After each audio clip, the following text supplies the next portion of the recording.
So আমাৰ আজিৰ topic হল অস্বাভাৱিক সংখ্যাগত ধৰ্ম আৰু অস্বাভাৱিক মলাৰ ভৰ।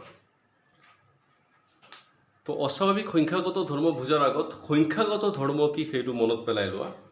তো মই লিখি ৰাখিছোঁ যে সংখ্যাগত ধৰ্ম হ'ল সেইবোৰ ধৰ্ম যিবোৰে দ্ৰৱত থকা কণাৰ সংখ্যাৰ ওপৰত নিৰ্ভৰ কৰে, বা স্পেচিফিকেলি ক'বলৈ গ'লে দ্ৰাৱৰ কণাৰ সংখ্যাৰ ওপৰত নিৰ্ভৰ কৰে। তো কণাৰ সংখ্যা বেছি হ'লে সংখ্যাগত ধৰ্ম বেছি, কণাৰ সংখ্যা কম হ'লে সংখ্যাগত ধৰ্ম কম। তোমালোকে কৰিছা বাষ্পীয় চাপৰ আপেক্ষিক অৱনমন, উতলাংকৰ উন্নয়ন, তাৰপিছত আছিল তোমাৰ কি হিমাংকৰ অৱনমন, ৰসাকৰ্ষী চাপ, এইবিলাক সংখ্যাগত ধৰ্ম। এতিয়া মই ইয়াত দুটা এক্সাম্পল লৈছোঁ চোৱা। ইয়াত মই গ্লুকোজ এড কৰিছোঁ এটা দ্ৰৱত। ইয়াত দ্ৰাৱ হিচাপে আছে গ্লুকোজ C6H12O6, এইটো এড কৰিছোঁ।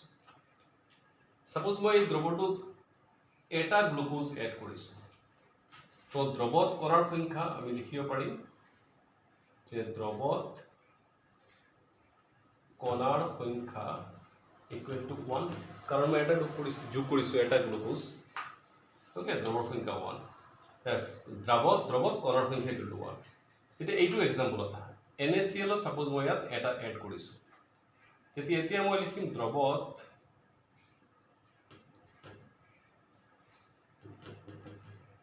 কণাৰ সংখ্যা ইকুৱেল টু 2। তো তুমি যোগ কৰিছা এটা NaCl, এতিয়া কণাৰ সংখ্যা দুটা কেনেকৈ হৈ গ'ল? ইয়াতো এটা এড কৰিছা, এটাই আছিল, ইয়াত এটাৰ পৰা দুটা কেনেকৈ হৈ গ'ল?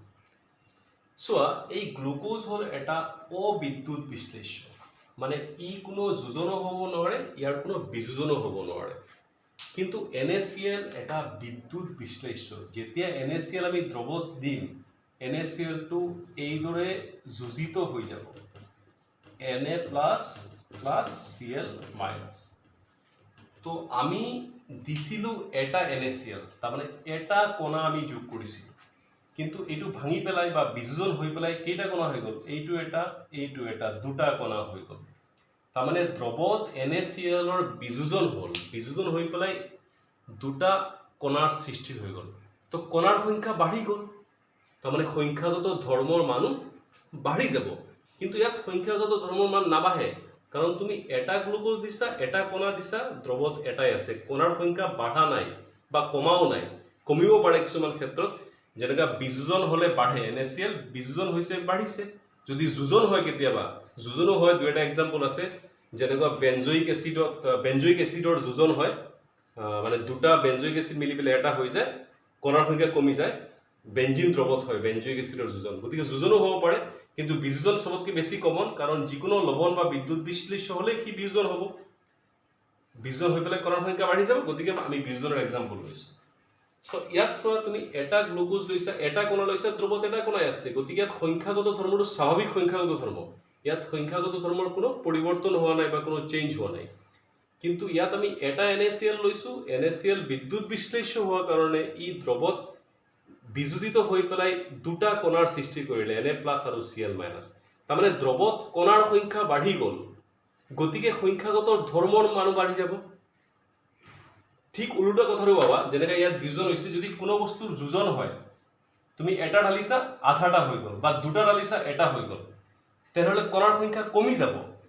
কমি গ'লে সংখ্যাগত ধৰ্মৰ মানো কমি যাব, কাৰণ সংখ্যাগত ধৰ্ম কণাৰ সংখ্যাৰ ওপৰত নিৰ্ভৰ কৰে। তো যদি বিযোজন হয়, কণাৰ সংখ্যা বাঢ়ি যায়, তাৰমানে সংখ্যাগত ধৰ্মৰ মান বাঢ়ি যায়। যদি যোজন হয়, তেনেহ'লে কণাৰ সংখ্যা কমি যায়, তাৰমানে সংখ্যাগত ধৰ্মৰ মানো কমি যায়। তো তেনে ক্ষেত্ৰতে আমি অস্বাভাৱিক সংখ্যাগত ধৰ্ম পাওঁ। অস্বাভাৱিক সংখ্যাগত ধৰ্ম কেতিয়া পাম? অস্বাভাৱিক সংখ্যাগত ধৰ্ম তেতিয়া পোৱা যাব, যেতিয়া এই যিটো তুমি দ্ৰাৱত যোগ কৰিছা, দ্ৰাৱৰ যোজন হ'ব নাইবা বিযোজন হ'ব। যোজন মানে কণাৰ সংখ্যা কমি যাব, বিযোজন মানে কণাৰ সংখ্যা বাঢ়ি যাব। তো আমি লিখিব পাৰিম যে দ্ৰাৱৰ যোজন বা বিযোজন হ'লে সংখ্যাগত ধৰ্মৰ মান অস্বাভাৱিক হয়। অ'কে, গতিকে আমি ক'ব পাৰিম যে দ্ৰাৱৰ যোজন বা বিযোজন হ'লে পৰীক্ষালব্ধ সংখ্যাগত ধৰ্মৰ মান তত্ত্বলব্ধ সংখ্যাগত ধৰ্মৰ মানৰ পৰা বিচ্যুতি দেখুৱায় বা বিচ্যুত হয়, মানে বেলেগ হয়। পৰীক্ষালব্ধ মানে এক্সপেৰিমেণ্ট, যিটো এক্সপেৰিমেণ্ট কৰি ওলোৱা হ'ব, আৰু তত্ত্বলব্ধ মানে যিটো থিয়ৰিটিকেলি ওলোৱা হ'ব, সূত্ৰৰ পৰা ওলোৱা হ'ব। তো পৰীক্ষালব্ধ সংখ্যাগত ধৰ্মৰ মান তত্ত্বলব্ধ সংখ্যাগত ধৰ্মৰ পৰা বেলেগ হয়, অৰ্থাৎ সংখ্যাগত ধৰ্মৰ মান অস্বাভাৱিক হয়। তো অস্বাভাৱিক তেতিয়া হ'ব যেতিয়া তোমাৰ দ্ৰাৱৰ যোজন হ'ব নাইবা দ্ৰাৱৰ বিয়োজন হ'ব। গতিকে দুটা কেছ। গতিকে এই যে অস্বাভাৱিক সংখ্যাগত ধৰ্ম, ইয়াত এটা কথা আছে যে অস্বাভাৱিক সংখ্যাগত ধৰ্ম হ'লে অস্বাভাৱিক মলাৰ ভৰ কিয় হয়? চোৱা, সংখ্যাগত ধৰ্ম মই শৰ্টকাট এনেকৈ লিখিছোঁ, বাৰে বাৰে লিখিব নালাগে। সংখ্যাগত ধৰ্ম সমানুপাতিক হ'ল তোমাৰ 1/, দ্ৰাৱৰ মলাৰ ভৰ। তাৰমানে মলাৰ ভৰ যদি বাঢ়ে সংখ্যাগত ধৰ্ম কমিব, মলাৰ ভৰ কমিলে সংখ্যাগত ধৰ্ম বাঢ়িব। তো যেতিয়া অস্বাভাৱিক সংখ্যাগত ধৰ্ম হ'ব, অস্বাভাৱিক মলাৰ ভৰো হ'ব, কাৰণ সংখ্যাগত ধৰ্ম মলাৰ ভৰত ব্যস্তানুপাতিক। অকল মনত ৰাখিব হ'ল যে সংখ্যাগত ধৰ্ম বাঢ়িলে মলাৰ ভৰটো কমিব, যিহেতুকে ব্যস্তানুপাতিক। গতিকে মলাৰ ভৰো তোমাৰ অস্বাভাৱিক হ'ব। এতিয়া এই যে তোমাৰ অস্বাভাৱিক সংখ্যাগত ধৰ্ম, সেইটো বুজাবলৈ এটা ৰাশি ইউজ কৰা হয়, যাক কয় ভান্ট হফ ৰাশি। সেই ৰাশি দি পেলাই আমি বিযোজনৰ মাত্ৰা বা যোজনৰ মাত্ৰা বুজিব পাৰিম। তো চোৱা, ভান্ট হফ ৰাশি মানে কি চাওঁ। গতিকে ভান্ট অফ ৰাশিক স্মল লেটাৰ আই দি পেলাই বুজোৱা হয়। তো ভান্ট অফ ৰাশিৰ ডেফিনেশ্যন হ'ল যে পৰীক্ষালব্ধ সংখ্যাগত ধৰ্ম আৰু তত্ত্বলব্ধ সংখ্যাগত ধৰ্মৰ অনুপাত মানে হ'ল তোমাৰ ভান্ট অফ ৰাশি। তো ইয়াক আমি এনেকৈও লিখিব পাৰিম যে I =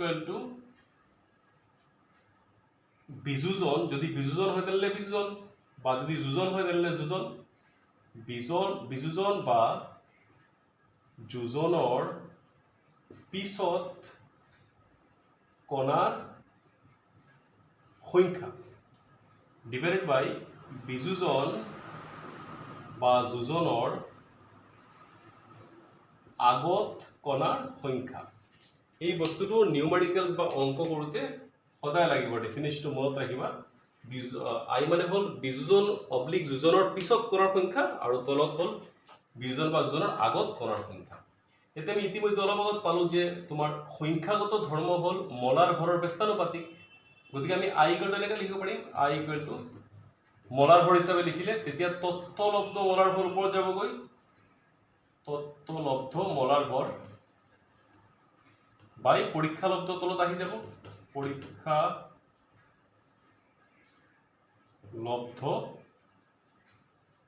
মলাৰ ভৰ। কাৰণ সংখ্যাগত ধৰ্ম মলাৰ ভৰৰ ব্যস্তানুপাতিক। গতিকে I যদি তুমি সংখ্যাগত ধৰ্ম দি কোৱা, পৰীক্ষালব্ধ সংখ্যাগত ধৰ্ম বাই তত্ত্বলব্ধ সংখ্যাগত ধৰ্ম। আৰু যদি তুমি মলাৰ ভৰ দি কোৱা তেনেহ'লে তত্ত্বলব্ধ মলাৰ ভৰ বাই পৰীক্ষালব্ধ মলাৰ ভৰ। আৰু যদি কণাৰ সংখ্যা হিচাপে কোৱা তেনেহ'লে I = বিযোজন বা যোজনৰ পিছত কণাৰ সংখ্যা ডিভাইডেড বাই বিয়োজন বা যোজনৰ আগত কণাৰ সংখ্যা। তেনেকৈ ক'ব পাৰা। এই ফৰ্মুলাটো তোমাৰ অংক কৰোঁতে লাগিব, গতিকে এইটো অলপ মনত ৰাখিবা। এতিয়া এই ভান্ট অফ ৰাশি আমাক কি ক'ব পাৰে যে ভান্ট অফ ৰাশি যদি I > 1 হয় তেনেহ'লে মানে, বা তুমি এনেকৈ উল্টাকৈ কোৱা যে বিযোজনৰ বাবে, বিযোজনৰ কণাৰ সংখ্যা বাঢ়ি গৈছে, বিযোজনৰ বাবে I ৰ ভেলু সদায় 1তকৈ বেছি হয়, কণাৰ সংখ্যা বাঢ়ি যায় যে। আৰু যদি যোজন হয়, যোজনৰ বাবে I সদায় 1তকৈ কম হয়। আৰু যদি যোজন বা বিযোজন কোনোটাই নহয় তেনেহ'লে I = 1 হয়। তো আমি এতিয়ালৈকে যিমান সংখ্যাগত ধৰ্ম কৰিছোঁ চবৰ কাৰণে I = 1। আমি লৈছিলোঁ গ্লুক'জ, ইউৰিয়া, চুক্ৰ'জ, এইবোৰ চব অবিদ্যুৎ বিশ্লেষ্য, এইবোৰ কোনো যোজনো নহয় বিয়োজনো নহয়। গতিকে আমি যিমান এতিয়ালৈকে কৰিলোঁ সেইবিলাক এই কেছটো লৈছোঁ, চবতে I = 1 আছিল। সেইকাৰণে আমি ফৰ্মুলাবিলাকত I ৰ কথা মেনশ্যনেই কৰা নাই। কিন্তু বিযোজন বা যোজন হ'লে I ৰ ভেলু 1তকৈ, বিযোজনত > 1 হ'ব, যোজন <1 হ'ব। তেতিয়া সাপোজ তুমি ফৰ্মুলাবিলাক ইউজ কৰোঁতে সাপোজ এই ফৰ্মুলা ইউজ কৰিছা, delta TB = KB × W2 × 1000 / W1 × M2, এইটো ফৰ্মুলা আছিল আমাৰ। এতিয়া যদি যোজন বা বিয়োজন হৈছে তেনেহ'লে তুমি ইয়াত I2 লিখিব লাগিব এনেকৈ, কাৰণ তেতিয়া I2 1 নহয়। এতিয়া আমি যিমান অংক এতিয়ালৈকে কৰিলোঁ আৰু সব কতো যোজন বা বিজন হোৱা নাই, গতিকে আমি আই লিখা নাই, মানে আই ভেলু 1 আছে গতিকে লিখা নাই। কিন্তু যোজন বিজন হলে ফৰ্মুলা একে থাকিব, সব আই আগত বহি যাব। এই তোমাৰ যিমান ফৰ্মুলা আছে সংখ্যাগত ধৰ্মৰ সবতে তেনেকুৱা হ'ব। তো ৰিমেম্বাৰ দিছ, বিযোজন গ্ৰেটাৰ দেন 1, যোজন আই লেছ দেন 1। তাৰমানে আমি দুটা কেছ কনসিডাৰ কৰিব লাগিব, এটা বিযোজন এটা যোজন। আহা এটাকে আমি কনসিডাৰ কৰি চাওঁ কি হয়। সো আমাৰ কেস 1 হল বিযোজন। তো বিযোজন কাৰ হয়? বিযোজন হয় বিদ্যুৎ বিশ্লেষ্যৰ, যেনেকুৱা NaCl KCl এইবিলাকৰ তোমাৰ বিয়োজন হয়। গতিকে মই ব্ৰেকেটত লিখি দিছোঁ NaCl KCl এইবিলাকৰ বিয়োজন হয়, গতিকে বিদ্যুৎ বিশ্লেষ্য ব্ৰেকেটত মই লিখি দিলোঁ। এতিয়া বিয়োজন হলে আমি ইমানটো পালো যে ভাণ্ড অফ ৰাশি আই হল গ্ৰেটাৰ দেন 1। তো আমাৰ ডেফিনেশ্যন আছিল আই মানে হল পৰীক্ষালব্ধ সংখ্যাগত ধৰ্ম গ্ৰেটাৰ দেন তত্ত্বলব্ধ সংখ্যাগত ধৰ্ম। তাহলে কি হব? আই গ্রেটার দেন 1 হলে পরীক্ষা লব্ধ মানে এক্সপেরিমেন্টাল সংখ্যাগত ধর্ম গ্রেটার দেন হব তত্ত্বলব্ধ সংখ্যাগত ধর্ম। তত্ত্বলব্ধ মানে থিওরিটিক্যাল সংখ্যাগত ধর্ম। তার মানে সংখ্যাগত ধৰ্মৰ মান বাঢ়ি যাব। পৰীক্ষালব্ধ গ্ৰেটাৰ দেন, গতিকে সংখ্যাগত ধৰ্মৰ মান বাঢ়ি যাব। কিয় বাঢ়ি যাব? বিয়োজন হৈছে কোণাৰ সংখ্যা বাঢ়ি যাব, গতিকে সংখ্যাগত ধৰ্মৰ মানো বাঢ়ি যাব। এতিয়া আকৌ পাইছা তুমি সংখ্যাগত ধৰ্ম হল মলাৰ ভৰৰ ব্যস্তানুপাতিক, গতিকে মলাৰ ভৰটো কি হৈ যাব? কমি যাব। তো আমি লিখিব পাৰিম যে পরীক্ষালব্ধ মলার ভর লেস দেন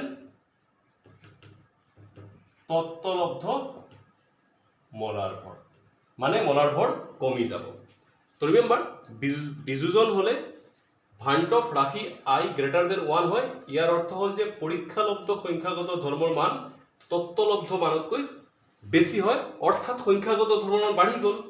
আৰু যেহেতু পরীক্ষালব্ধ সংখ্যাগত ধর্ম বেশি হয়েছে, তার মানে পরীক্ষালব্ধ মলার ভর কম হব, কারণ সংখ্যাগত ধর্ম মলার ভর ব্যস্তানুপাতিক। তো আই গ্রেটার দেন 1 সংখ্যাগত ধর্ম বাঢ়ে, যেহেতু কণাৰ সংখ্যা বাঢ়ে আৰু মলাৰ ভৰটো কমি যায়। এতিয়া এইটো আমি এটা এক্সাম্পল লৈ পেলাই বুজিবলৈ ট্ৰাই কৰোঁ। ধৰা সাপোজ আমি বিযোজন বুজিবলৈ এটা সাধাৰণ বিদ্যুৎ বিশ্লেষ্য ললো। এক্সাম্পল পিছত লম। সাধাৰণ বিদ্যুৎ বিশ্লেষ্য AXBY ললো। ইয়াৰ বিযোজন হ'ব। ইয়াৰ বিয়োজন কেনেকুৱা হয়? তোমালোকে ফাৰ্ষ্ট ইয়াৰ পঢ়িছিলা XAY প্লাছ আয়নীয় সাম্য চেপ্টাৰত আছে ফাৰ্ষ্ট ইয়াৰত, YBX মাইনাছ এনেকুৱা ভাঙিব বা বিয়োজন হ'ব বস্তুটো। তো আমি লিখিব পাৰিম যে বিযোজনৰ আগত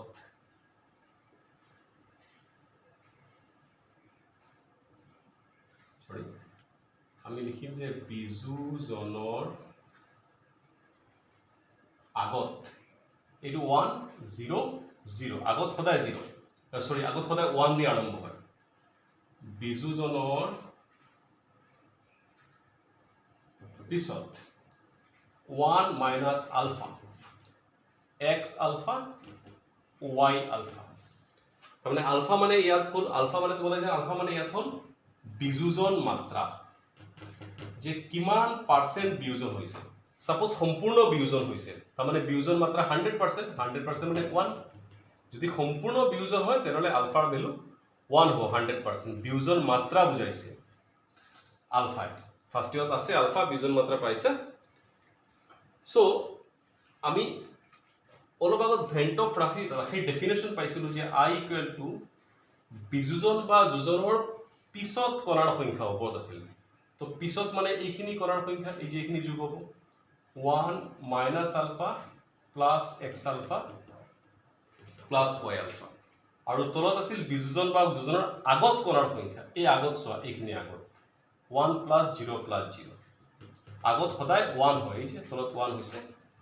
তো এইটো যদি আমি কৰো i ইকুৱেল টু 1, ইয়াতে আমি আলফা কমন ললো, প্লাস আলফা কমন ললো, মাইনাস আলফা নহয় প্লাস আলফা, গতিকে x প্লাস y প্লাস নহয় y মাইনাস 1 হ'ব। তলতটো 1 বাদ দিয়া। সো আলফা ইকুৱেল টু পাবা i minus 1 by x plus y minus 1। তো এনেকৈ আমি উলিয়াব পাৰিম। এইখিনি ইউজুৱেলি তোমাৰ নিউমেৰিকেল বা অংক কৰিবলৈ লাগে। তো এইটো সাধাৰণ বিদ্যুৎ বিশ্লেষ্য AXBY দি পেলাই কৰিছো। এতিয়া আমি এটা প্ৰেক্টিকেল এক্সাম্পল এটা লওঁ সাপোজ NaCl টোৰ কথা লৈছো এটো x by নহয় এতিয়া আমি NaCl লওঁ তাহলে এটো কি হ'ব Na প্লাস এইটো হ'ব Cl মাইনাস সেম বিযোজনৰ আগত 1 0 0 বিযোজনৰ পিছত 1 মাইনাস আলফা এইটো 1 আছে গতিকে আলফা এইটো আলফা তো আমি কি পালো আকৌ কৰো এনেবা যে I ইকুয়াল টু পিছত কণাৰ সংখ্যা 1 মাইনাস আলফা প্লাস আলফা এই যে পিছত সব যোগ কৰি দিলো আগত 1 প্লাস 0 প্লাস 0 আগত সদায় 1 হ'ব তো তুমি পালা I equal to 1 plus alpha এটা আলফা কেনসেল তার মানে আমি ভেন্টফ রাখি বা ভান্টফ রাখি উলিয়াবলৈ হলে আলফাৰ মান জানিব লাগিব বিয়োজন মাত্ৰা জানিব লাগিব যদি আমি বিয়োজন মাত্ৰা ধৰো সম্পূৰ্ণ বিয়োজন হৈছে যে NaCl টো সম্পূৰ্ণ বিয়োজন হৈ গৈছে সাধাৰণতে তীব্ৰ বিদ্যুৎ বিশ্লেষণ এইবিলাক NaCl KCl সম্পূৰ্ণ বিয়োজন হয় সম্পূৰ্ণ বিয়োজন মানে আলফাৰ মান 1 আলফা 100% 1 minus 1 0 আলফা 1 তো আলফাৰ মান 1 1 plus 1 মানে 2 তো ভেন্টফ ৰাখিৰ মান 2 সম্পূৰ্ণ বিয়োজন হলে এটা তুমি এইটো ডাইৰেক্ট ওলাব পৰা বস্তুটো সোয়া NaCl ভাঙি গৈছে কেইটা কণা দিছে এটা দুটা আয়ন উৎপন্ন কৰিছে ভান্টফ ৰাখিৰ মান 2 এনে কৰি উলিয়ালে এনেকৈ উলিয়াব লাগিব মন কৰিবা ইয়াত NaCl ৰ সম্পূৰ্ণ বিয়োজন ধৰা হৈছে কাৰণে আলফাৰ মান 1 ধৰা হৈছে তেতিয়া তোমাৰ হেৰি কি কয় ভান্টফ ৰাখিৰ মান 2 হ'ব তো এনেকৈ আমি কিছুমান বিদ্যুৎ বিশ্লেষণ ভেন্টফ ৰাখিৰ মান উলিয়াই ল'ব পাৰিম এটা টেবুলৰ নিচিনা মই লিখি দিছো বস্তুটো বুজিবলৈ বেলেগ কিমান বিদ্যুৎ বিশ্লেষণ লৈ পেলাই তো সোয়া বিদ্যুৎ বিশ্লেষণ দ্ৰৱ বিয়োজন আৰু ভান্টফ ৰাখি এতিয়া সাপোজ যদি বিদ্যুৎ বিশ্লেষণ মই NaCl লওঁ ইমানটো মই বুজালো সো NaCl তোমাৰ এনেকা ভাঙিব বা বিয়োজন হ'ব Na plus plus Cl minus so আমি ক'ব পাৰিম যে NaCl বিয়োজন হৈ পেলাই এটা Na প্লাস এটা Cl মাইনাস দুটা কণা সৃষ্টি কৰিছে গতিকে ভান্টফ ৰাখি হ'ব 2 ঠিক তেনেকৈ ধৰা K2SO4 যদি বিয়োজন হয় কেনেকুৱা হয় 2K plus SO4 2 minus তো সোয়া K2SO4 বিয়োজন হৈ পেলাই দুটা K plus এটা SO4 2 minus টোটাল তিনিটা আয়ন সৃষ্টি কৰিছে বা কণা সৃষ্টি কৰিছে গতিকে ভান্টফ ৰাখিৰ মান 3 তেনেকা তুমি Al2SO4 thrice এইটো যদি ডিসোসিয়েট হয় কেনেকা ডিসোসিয়েট হ'ব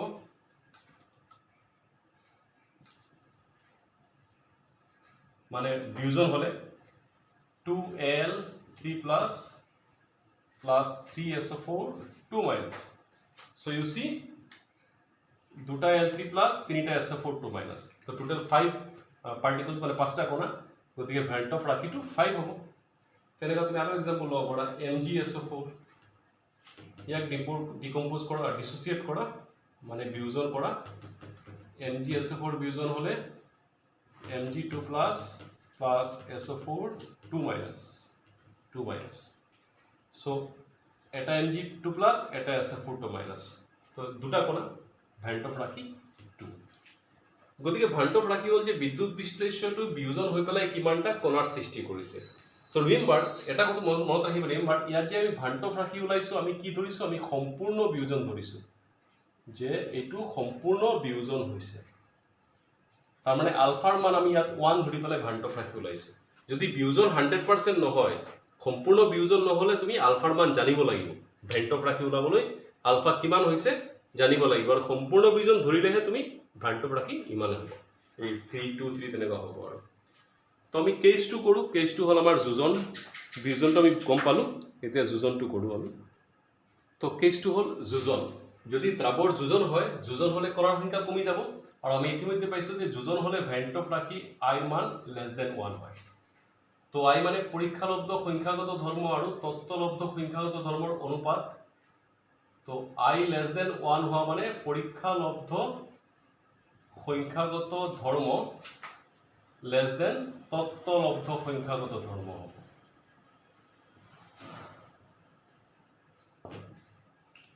মানে সংখ্যাগত ধৰ্মৰ মান কমি যাব, যেহেতু কণাৰ সংখ্যা কমিছে, যোজন হৈছে। তো সংখ্যাগত ধৰ্ম হ'ল মলাৰ ভৰৰ ব্যস্তানুপাতিক। তো মলাৰ ভৰ পৰীক্ষালব্ধ মলাৰ ভৰ গ্ৰেটাৰ দেন হ'ব তত্ত্বলব্ধ মলাৰ ভৰ।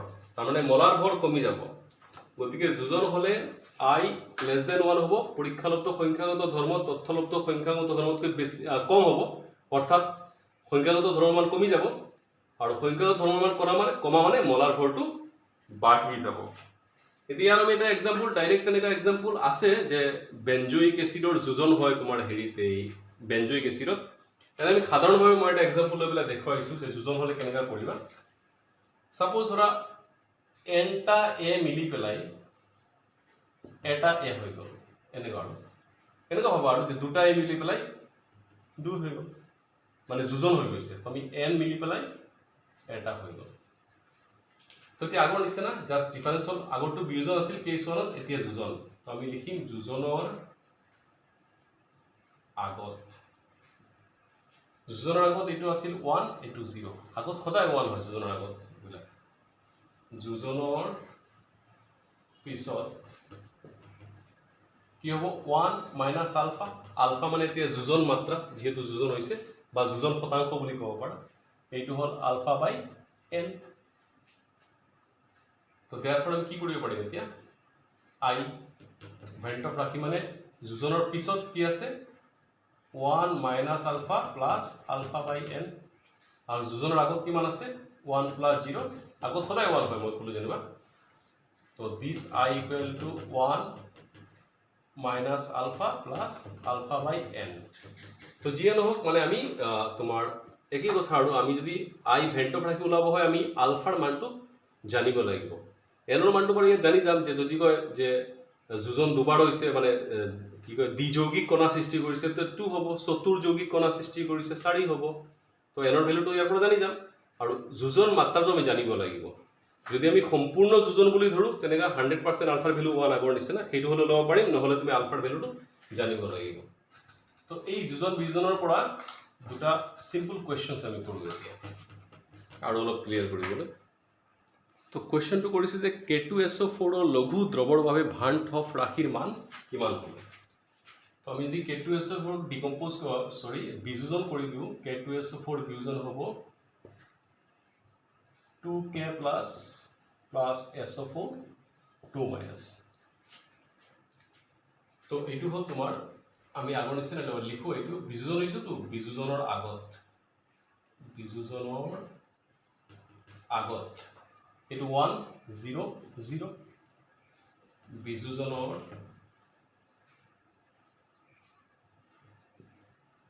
পিছত 1 মাইনাছ আলফা 2 আলফা 1 আলফা, মানে এটা আছে গতিকে 1 আলফা। তো I ইকুৱেল টু কি হ'ব, ডেফিনেশ্যন মতে বিয়োজনৰ পিছত ওপৰত হ'ব, আগত তলত হ'ব, পিছত আছে 1 minus alpha plus 2 alpha plus 1 alpha, আৰু আগত আছে 1 প্লাছ 0 প্লাছ 0, এইটো সদায় 1 হয় মই কৈছোঁ তোমালোকক। তো দিছ ইমপ্লাইজ I ইকুৱেল টু এইটো আলফা আলফা কেনচেল, তো কিমান হ'ল 1 প্লাছ 2 আলফা। তো এতিয়া চোৱা আল্টিমেটলি তোমাৰ কি কয় সংখ্যাগত ভেণ্টক ৰাশি ওলাবলৈ হ'লে আলফাৰ ভেলুটো জানিব লাগিব। এতিয়া K2SO4 হ'ল এটা তোমাৰ তীব্ৰ বিদ্যুৎ বিশ্লেষ্য, আৰু ইয়াৰ লঘু দ্ৰৱ লোৱা হৈছে, গতিকে K2SO4 সম্পূৰ্ণ বিয়োজন হ'ব। তীব্ৰ বিদ্যুৎ বিশ্লেষণ সম্পূৰ্ণ বিয়োজন হয়, আৰু এনেও যদি এনেকুৱা কুৱেশ্যনত বিয়োজনটো দিয়া নাথাকে সম্পূৰ্ণ বিয়োজন বুলি ধৰিব লাগিব, আদাৰৱাইজ আমি ওলাব নোৱাৰিম, আলফাৰ মান আমাৰ জানিব লাগিব। তো যদি ইয়াতে সম্পূৰ্ণ বিয়োজন ধৰি ল'ব, সম্পূৰ্ণ বিয়োজন মানে আলফাৰ মান 1, গতিকে 1 মাইনাছ 1 মানে 0, আলফাৰ মান 1 2 হৈ গ'ল, আলফাৰ মান 1, তো ইয়াত আলফাৰ মান 1 1 প্লাছ 2 ইকুৱেল টু এনেকুৱা হৈ গ'ল, আৰু এইটো হৈ গ'ল তোমাৰ। এতিয়া I ইকুৱেল টু কি, এইটো 0 2 প্লাছ 1 2 প্লাছ 1, এইটো পিছত, আৰু এইটো 1 প্লাছ 0 প্লাছ 0 মানে 1 ইকুৱেল টু 3। তো সম্পূৰ্ণ বিয়োজন ধৰি পেলাই তোমাৰ K2SO4 ভাণ্টক ৰাশিৰ মান 3 হৈছে। এতিয়া সম্পূৰ্ণ বিয়োজন দি পেলাই যে 3 আমি এইটো ডাইৰেক্ট কৈ দিব পাৰিম। চোৱা এই যে K2SO4 বিয়োজন হৈছে, দুটা কে প্লাছ হৈছে, এটা SF হৈছে, গতিকে আই মান ডাইৰেক্ট 3 বুলি ক'ব পাৰিম। তো ডাইৰেক্ট ক'লে 3 বা এনেকুৱা কৰি পেলাই তুমি 3 লিখিলে বেছি ভাল হ'ব, যেনেকুৱা কথা আৰু এটা কুৱেশ্যন লওঁ যোজনৰ পৰা এতিয়া। চ' কুৱেশ্যনটো হ'ল যে যৌগ এটাই জৈৱ দ্ৰাৱকত চতুৰ্যুগী কণাৰ সৃষ্টি কৰিলে ভান হফ ৰাশি কিমান হ'ব? তো চতুৰ্যুগী কণা সৃষ্টি কৰিছে মানে 4টা মিলি পেলাই এটা হৈছে, অৰ্থাৎ যোজন হৈছে। আমি ইয়াক এনেকৈ লিখিব পাৰিম যে 4টা এ সাপোজ যৌগটো মিলি পেলাই এটা হৈ গৈছে A4 চতুৰ্যুগী। সাপোজ দ্বিযুগী ক'লে তুমি দুটা মিলি পেলাই এটা হ'লে হয়। চ' আমি অংকৰ নিচিনা কৰিলে যোজনৰ আগত এই জাষ্ট কৰিলোঁ যে এইটো 1 সদায় এইটো 0, চাবা ইয়াতে 4 দি পেলাই 4 নিদিবা, যোজনৰ আগত সদায় এটা কণা বুলি ধৰিব লাগিব। এইটো নিয়ম আইনীয় সাম্য চেপ্টাৰত পাইছা HS ফাৰ্ষ্ট ইয়াৰত বা ৰাসায়নিক সাম্যটো পাইছা। তো যোজনৰ পিছত 1 মাইনাছ আলফা ইনটু আলফা বাই 4, 4 ভাগ হৈছে মানে 4টা মিলি পেলাই এটা হৈছে আলফা বাই 4। তো I ইকুৱেল টু পিছত যোজনৰ পিছত বা যোজনৰ আগত, পিছত মানে এইকেইটা যোগ কৰিলোঁ 1 মাইনাছ আলফা প্লাছ আলফা বাই 4 আৰু তলতটো সদায় 1 প্লাছ 0 এইটোতো 1 হ'ব। তো দেখা গ'ল আল্টিমেটলি আমি আলফাৰ মান জানিব লাগিব যদি আমি ভাইণ্টৰ ৰাশি ওলাবলৈ হয়। তো চতুৰ্যুগী কণা সৃষ্টি কৰিছে, ইয়াত কিমান পাৰ্চেণ্ট হৈছে কোনো একো দিয়া নাই, মানে বিয়োজন মাত্ৰাৰ কথা একো লিখা নাই। এনেকুৱা কুৱেশ্যন বিয়োজন মাত্ৰা একো নাথাকিলে তুমি 100% বুলি ধৰিব লাগিব। তো 100% আলফাৰ মান 1 হৈছে বিয়োজন মাত্ৰা। তো আলফা বাই 4 মানে 1 বাই 4। চ' I ইকুৱেল টু 1 মাইনাছ 1 আছে এইটো 0। তো বিয়োজনৰ পিছত আছে 1 বাই 4 আৰু আগত আছে 1 প্লাছ 0 মানে 1। I ইকুৱেল টু 1 বাই 4। তুমি ডাইৰেক্ট ক'ব পাৰা চতুৰ্যুগী কণা সৃষ্টি কৰিছে গতিকে 1 বাই 4। দ্বিযুগী কৰিলে 1 বাই 2, ত্ৰিযুগী কৰিলে 1 বাই 3, তেনেকুৱা আৰু সম্পূৰ্ণ বিয়োজন বুলি সম্পূৰ্ণ যোজন বুলি ধৰিব লাগিব এইবিলাক কুৱেশ্যন। আৰু এটা নিউমেৰিকেলছ লওঁ। তো চিটা কুৱেশ্যন কৈছে 25 গ্ৰাম বেঞ্জিনত 2 গ্ৰাম বেঞ্জয়িক এচিড দ্ৰৱীভূত কৰিলে হিমাংকৰ অৱনমন হয় 1.62 কেলভিন। বেঞ্জিনৰ KF মান দিয়া আছে 4.9 কেলভিন কিলোগ্ৰাম পাৰ মল। এতিয়া কৈছে যে বেঞ্জয়িক এচিডৰ দ্ৰৱত দ্বিযৌগিক কণাৰ সৃষ্টি কৰিলে, এইটো হ'ল মেইন পইণ্ট। দ্বিযৌগিক কণাৰ সৃষ্টি কৰিছে, দ্বিযৌগিক যেনেকৈ আমি অলপ আগত ক'লোঁ চতুৰ্যুগী, ইয়াত দ্বিযৌগিক তাৰমানে ইয়াত কি হৈছে বেঞ্জয়িক এচিডৰ যোজন হৈছে, দুটা মিলি পেলাই এটা হৈছে। সৃষ্টি কৰিলে যোজন শতাংশ কিমান হ'ব মানে আলফাৰ ভেলু ওলাবলৈ গৈছে যে আলফা কিমান যোজন শতাংশ হ'ব, এইটো তোমাক আলফা ওলাবলৈ দিছে, এইখিনি ডাটা দি আছে। তো এটা কাম কৰোঁ ডাটাবোৰ লিখোঁ। 25 গ্ৰাম বেঞ্জিনত 2 গ্ৰাম বেঞ্জয়িক এচিড, তাৰমানে ইয়াত দিয়া আছে দ্ৰাৱৰ ভৰ হ'ল 2 গ্ৰাম বেঞ্জয়িক এচিড আৰু দ্ৰাৱকৰ ভৰ হ'ল 25 গ্ৰাম। হিমাংকৰ অৱনমন মানে দিয়া আছে তোমাৰ delta TF equal to 1.62 kelvin. বেঞ্জিনৰ KFৰ ভেলু দিয়া আছে 4.9 কেলভিন কিলোগ্ৰাম পাৰ মল। আৰু আমি ইয়াতে বেঞ্জয়িক এচিড কৈছে মলাৰ ভৰ ল'ব পাৰিম। M2 ইকুৱেল টু মলাৰ ভৰ মানে বেঞ্জয়িক এচিড মানে C6H5COOH। ইয়াৰ ভৰ তুমি হিচাপ কৰিলে পাবা 122 গ্ৰাম পাৰ মল। এতিয়া যোজন শতাংশ উলিয়াব লাগে। তো এইখিনি আমাৰ ডেটা দি আছে, কুৱেশ্যনটো মুচি দিওঁ, ইয়াতে কৰিম আমি ডেটাখিনি লিখি দিলোঁ কুৱেশ্যনৰ পৰা। এতিয়া আমাৰ ফৰ্মুলাটো জানাই যে delta TF equal to KF into W2 into 1000 by W1 into M2। এতিয়া চাবা ইয়াত দ্বিযৌগিক কণাৰ সৃষ্টি কৰিছে, তাৰমানে যোজন হৈছে, গতিকে তুমি ইয়াত আইটো ল'ব লাগিব। ভাণ্টক ৰাশিৰ মান ইয়াত 1 নহয়, যোজন হৈছে গতিকে আই তুমি ল'ব লাগিব। ফৰ্মুলা চেম, আমি আইটো লিখি ল'লোঁ। তো প্ৰথমতে আইটো ওলাই লওঁ, ইয়াতে ডেটা চব দিয়া আছে 1.62, আই জেগাত আই 4.9 ইনটু 2 ইনটু 1000, W1 হ'ল 25 m2 হ'ল 122 এইখিনি হিসাব কৰিলে তুমি i ইকুৱেল টু পাবা 0.504 পাবা এতিয়া i মানটো আমি কেনেকৈ উলিয়াম সো ইয়াত কৈ দিছে কোৱেশ্চন মতে প্ৰশ্নত কৈ দিছে যে বেঞ্জয়িক এসিডে দ্বিযৌগিক কণাৰ সৃষ্টি কৰিছে তাৰমানে এইটো benzoic acid C6H5COOH according to question দুটা বেঞ্জয়িক এসিড মিলি পেলাই দ্বিযৌগিক কণা মানে এটা বেঞ্জয়িক এসিড হৈ গৈছে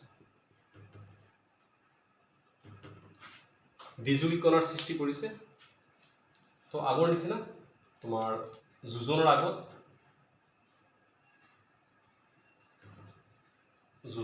এইটো 1 এইটো 0 যোজনৰ পিছত